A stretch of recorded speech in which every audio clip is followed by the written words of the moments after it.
When we look at the ancient Stoics, we often perceive them as flawless, the unwavering Marcus Aurelius, or the always grounded Epictetus, when in reality, they all had their own flaws and shortcomings.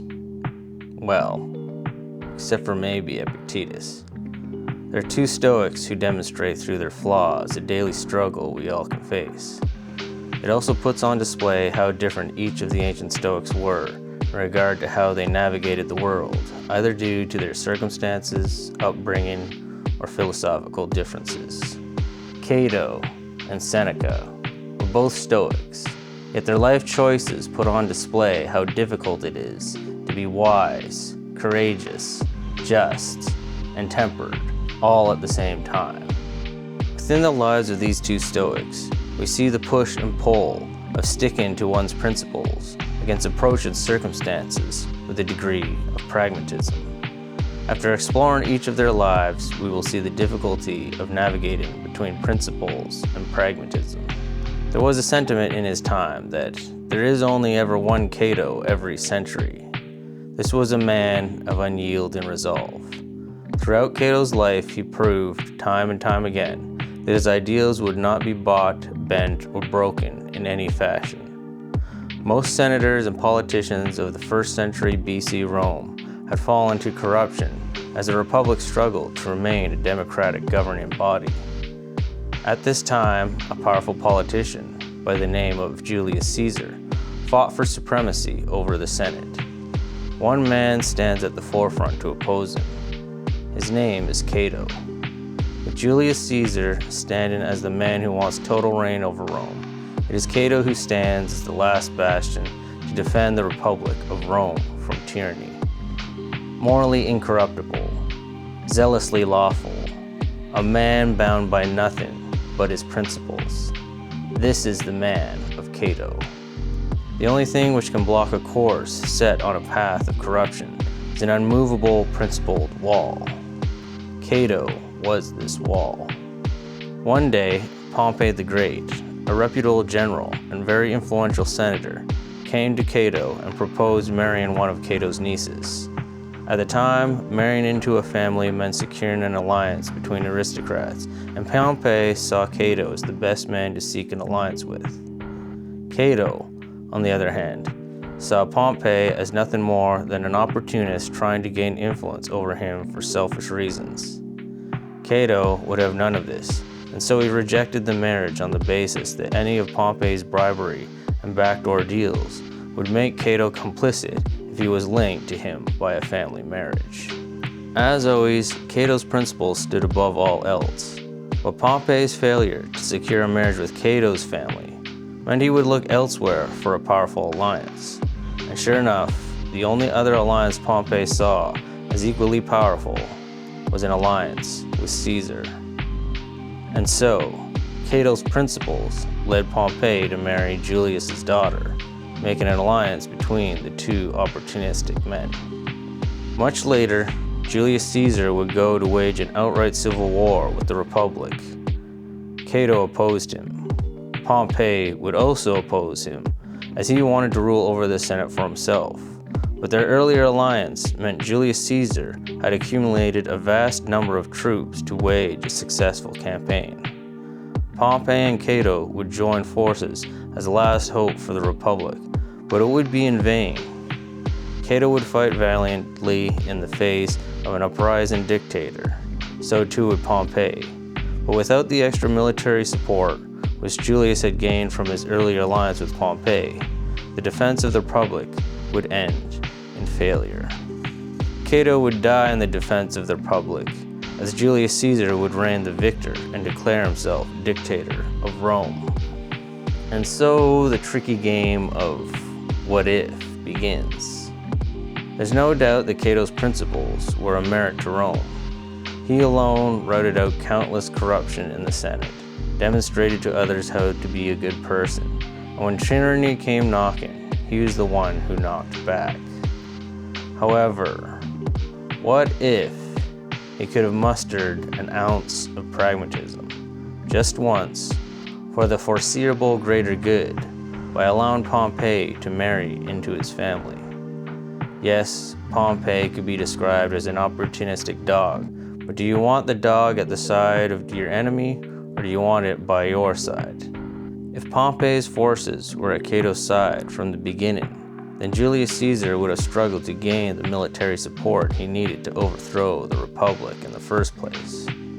If Cato could have bent his principles only slightly, just once, he could have possibly prevented the fall of the Republic.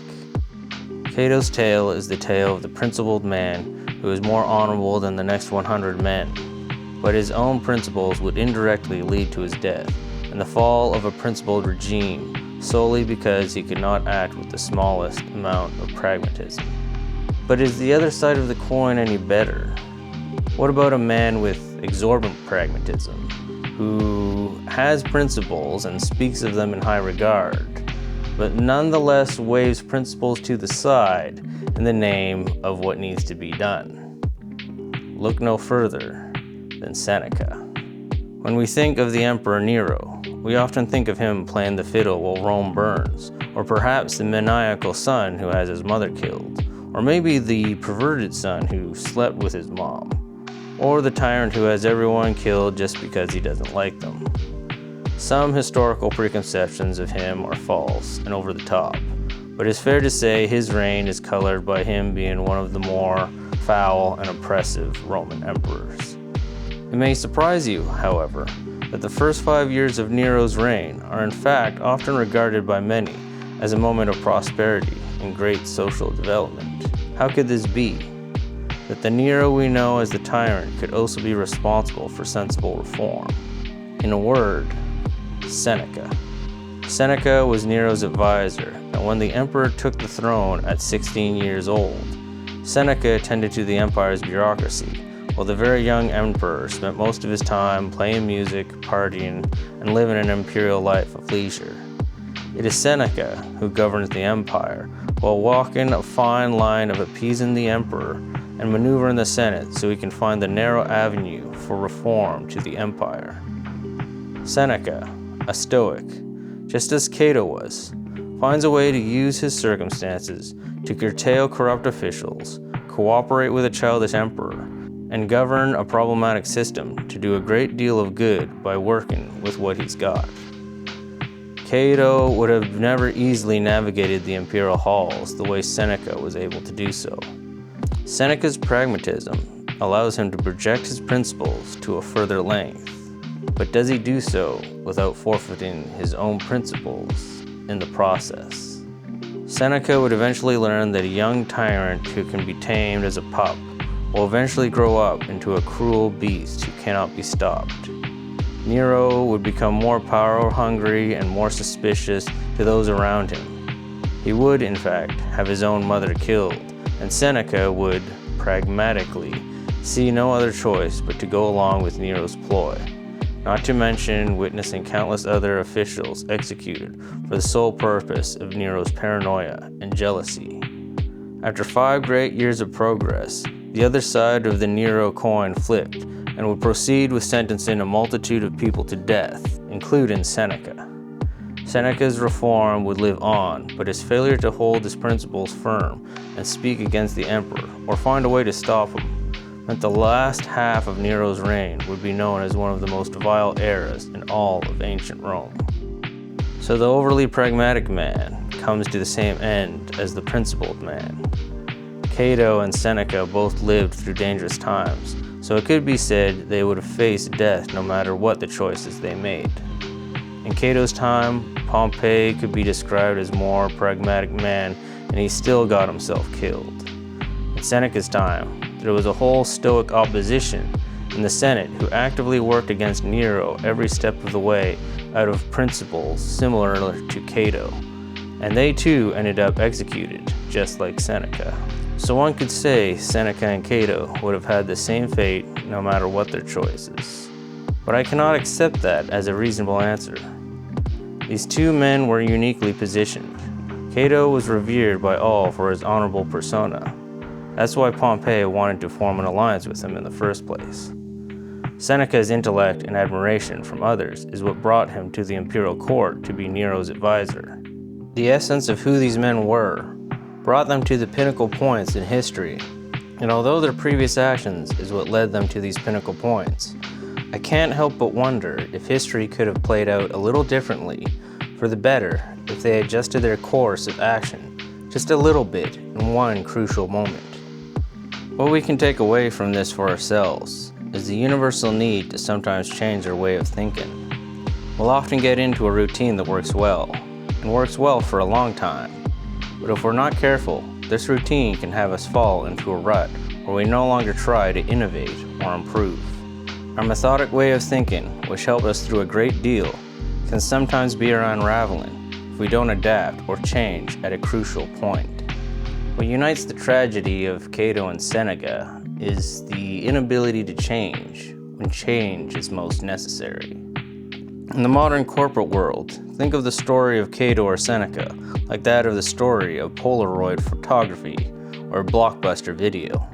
These two were giants in their day and grew to great heights, but without a pivot from their age-old routine, they would fade from relevance fairly quickly.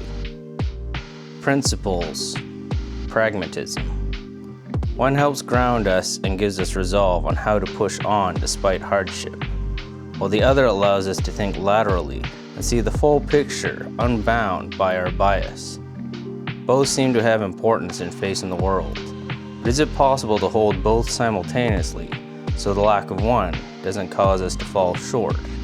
At the very least, the stories of Cato and Seneca should help us realize balancing these two forces within us is something easier said than done. And if you like that video, then you can always check out my book that talks about those issues and many more to help you through some of the hard times in your life. It's got a title so edgy, I'm not even sure if I can say it on YouTube. So check it out in the description, and as always, stay tuned for more videos to help you through those hard times, as well as liking, commenting, and subscribing for all that other fun stuff with the algorithm, you know? Yeah. Like, subscribe, write a little comment about how I'm silly or whatever. Do it. Do it now. Yeah, there you go. Wasn't so hard to do, right?